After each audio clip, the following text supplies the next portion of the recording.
नमस्कार। Online classes में एक बार फिर से आप सभी का स्वागत है।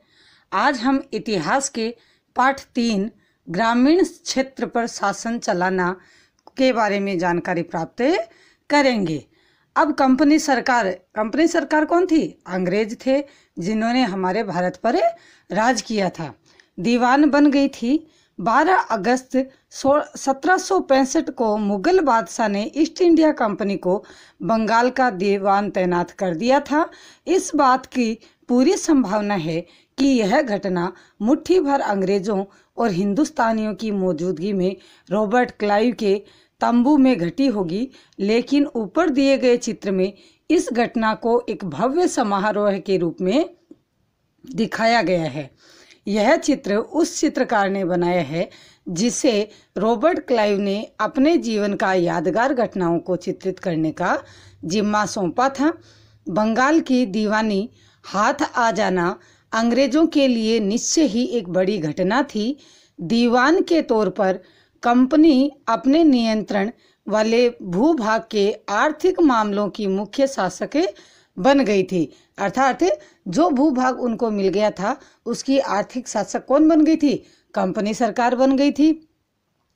अब उसे अपनी जमीन का शासन चलाने और आमदनी को व्यवस्थित करने का रास्ता ढूंढना था। इसके लिए उसे एक ऐसा रास्ता ढूंढना था जिससे कंपनी के बढ़ते खर्चों को पूरा करने के लिए काफ़ी आमदनी जुटाई जा सके। व्यापारिक कंपनी के नाते उसे यह ख्याल भी रखना था कि वह अपनी ज़रूरत की चीज़ों को खरीदती बेचती रहे। समय के साथ कंपनी को यह भी समझ में आने लगा कि उसे सावधानी के साथ आगे बढ़ना होगा।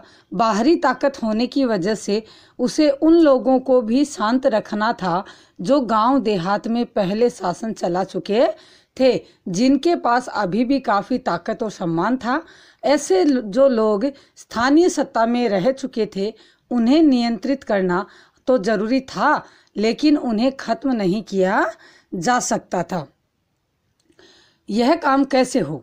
इस अध्याय में हम देखेंगे कि कंपनी ने ग्रामीण इलाकों को उपनिवेश कैसे बनाया, आय के संसाधन कैसे जुटाए और लोगों के अधिकार किस तरह से तय किए और मनमाफिक फसलों की खेती कैसे कराई। अब हम पढ़ेंगे कंपनी की आय। कंपनी दीवान तो बन गई थी, लेकिन अभी भी खुद को एक व्यापारी ही मानती थी। कंपनी भारी भरकम लगाम तो चाहती थी, लेकिन उसके आकलन और वसूली की कोई नियमित व्यवस्था करने से हिचकिचा रही थी। उसकी कोशिश यही थी कि वह ज़्यादा से ज़्यादा राजस्व हासिल करे और कम से कम कीमत पर बढ़िया सूती और रेशमी कपड़ा खरीदे। इसी कारण 5 साल के भीतर बंगाल में कंपनी द्वारा खरीदी जाने वाली चीज़ों की कुल आय का मूल्य जो था वो दुगुना हो चुका था। 1865 से कम पहले कंपनी ब्रिटेन से सोना और चांदी का आयात करती थी। इन चीज़ों के बदले सामान खरीदती थी। अब बंगाल में इकट्ठा होने वाले पैसे से ही निर्यात के लिए चीज़ें खरीदी जा सकती थी। जल्दी ही यह जाहिर हो गया कि बंगाल की अर्थव्यवस्था एक गहरे संकट में फंसती जा रही है। कारीगर गांव छोड़कर भाग रहे हैं क्योंकि उन्हें बहुत कम कीमत पर अपनी चीज़ें कंपनी को जबरन बेचनी पड़ती थी। किसान अपना लगान नहीं चुका पा रहे थे। कारीगरों का उत्पादन गिर रहा था और खेती चौपट होने की दिशा में बढ़ रही थी।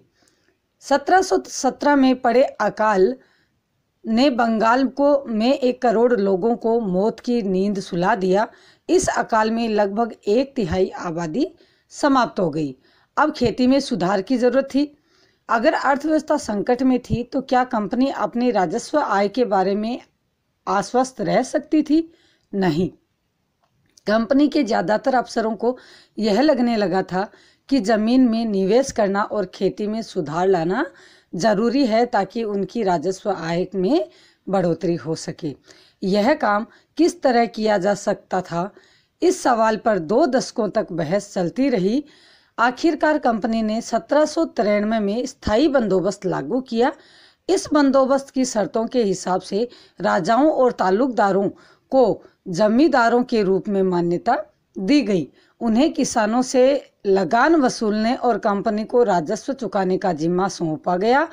उनकी ओर से चुकाई जाने वाली राशि स्थायी रूप से तय की गई। इसका मतलब यह था कि भविष्य में कभी भी उनसे इजाफा नहीं किया जाना था। अंग्रेजों को लगता था कि इससे उन्हें नियमित रूप से राजस्व मिलता रहेगा और जमींदारों को जमीन में सुधार के लिए खर्च करने का प्रोत्साहन मिलेगा। उन्हें यह लगता था कि क्योंकि राज्य की ओर से राजस्व की मांग बढ़ने वाली नहीं थी, इसलिए जमींदार बढ़ते उत्पादन से फायदे में रहेंगे। अब इसकी समस्या जो थे वो है, मगर स्थायी बंदोबस्त ने भी समस्या पैदा कर दी। कंपनी के अफसरों ने पाया कि अभी भी जमींदार जमीन में सुधार के लिए खर्चा नहीं कर रहे थे। असल में कंपनी ने जो राजस्व तय किया था वह इतना ज़्यादा था कि उसको चुकाने में जमींदारों को भी भारी परेशानी हो रही थी। जो जमींदार राजस्व चुकाने में विफल हो जाता था उसकी जमींदारी छीन ली जाती थी। बहुत सारी जमींदारियां को कंपनी बाकायदा नीलाम कर चुकी थी। 19वीं सदी के पहले दशक तक हालात ये बदल चुके थे। बाजार में कीमतें बढ़ी और धीरे धीरे खेती का विस्तार होने लगा। इससे जमींदारों की आमदनी में सुधार आया, लेकिन कंपनी को कोई फायदा नहीं हुआ, क्योंकि कंपनी तो हमेशा के लिए राजस्व तय कर चुकी थी। अब वह राजस्व में वृद्धि नहीं कर सकती थी। लेकिन जमींदारों को अभी भी जमीन की बेहतरी में कोई दिलचस्पी नहीं थी। उनमें से कुछ तो बंदोबस्त के शुरुआती सालों में ही अपनी जमीन गंवा चुके थे। जो बचे थे अब उन्हें भी बिना परेशानी के निवेश का खतरा उठाए आमदनी की उम्मीदें दिखाई दे रही थी।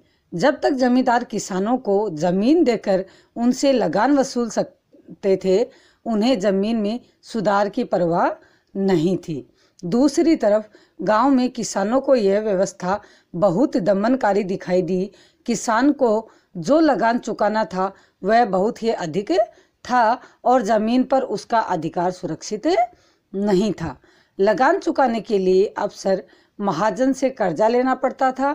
अगर वह लगान नहीं चुका पाता था तो उसे परेशानी पुश्तैनी जो जमीन थी उसे बेदखल कर दिया जाता था।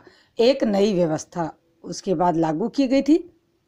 19वीं सदी की शुरुआत में ही कंपनी के बहुत सारे अधिकारियों को इस बात का यकीन हो चुका था कि राजस्व बंदोबस्त में दोबारा बदलाव लाना जरूरी है। जब कंपनी को शासन और व्यापार के अपने खर्चे चलाने के लिए और पैसे की जरूरत हो तो वह स्थायी रूप से राजस्व तय करके काम कैसे चला सकती है। उसके बाद में उन्होंने नई व्यवस्था को लागू किया।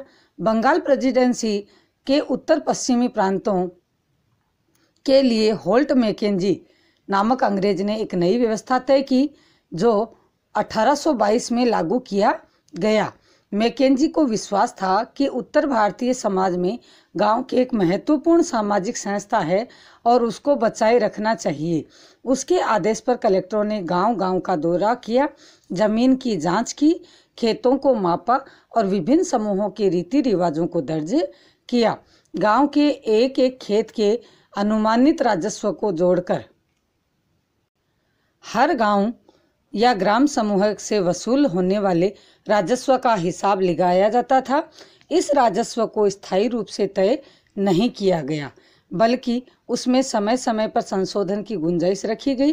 राजस्व इकट्ठा करने और उसे कंपनी को अदा करने का जिम्मा जमींदार की बजाय गांव के मुखिया को सौंप दिया गया।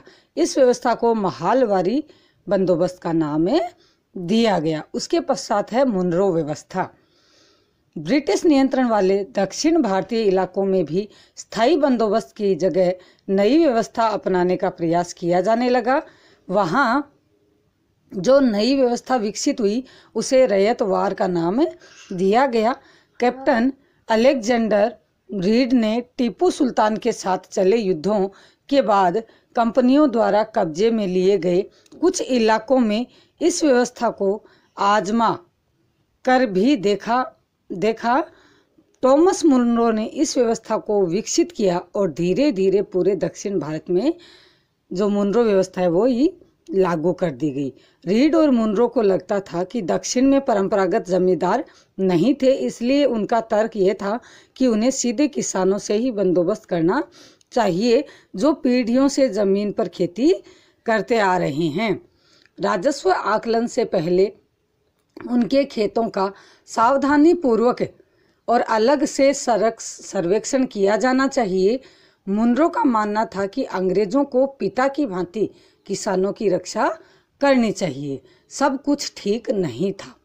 नई व्यवस्थाएं लागू होने के बाद महज कुछ साल के भीतर उनमें समस्याएं दिखाई देने लगी थी। जमीन से होने वाली आमदनी बढ़ाने के चक्कर में राजस्व अधिकारियों ने बहुत ज़्यादा राजस्व तय कर दिया था। किसान राजस्व चुका नहीं पा रहे थे। रैयत गांव से भाग रहे थे। बहुत सारे क्षेत्रों में गांव वीरान हो गए थे। आशावादी अफसरों की उम्मीद थी कि नई व्यवस्था किसानों को संपन्न उद्यमशील किसान बना देगी, लेकिन ऐसा नहीं हुआ। आगे का पाठ अगले वीडियो में पढ़ेंगे। धन्यवाद।